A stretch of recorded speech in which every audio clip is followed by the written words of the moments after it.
talent ako dito. Hindi ho ako sasayaw.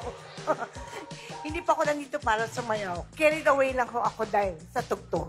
Nandito po ako para makiselebrate, makiisa sa pagdiriwan ng aking mahal na kaibigan. Happy Golden Showbiz Anniversary sa iyo, Bong.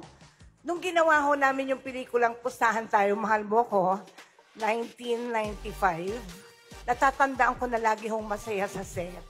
Nako, sabi ko na nga ba, mahirap talaga maging pogi para sa isang Bong Revilla kasi sobrang humaasikaso, sobrang mabait.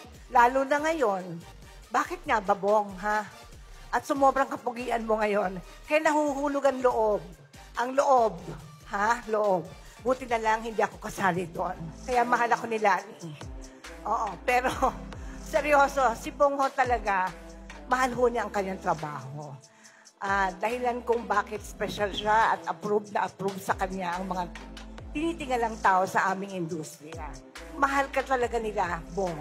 Yun ang itataya ko, yun ang alam ko. Love ka namin, Bong. Pustahan tayo, love ka namin. Yun lang. Okay, Bong, happy birthday and happy anniversary.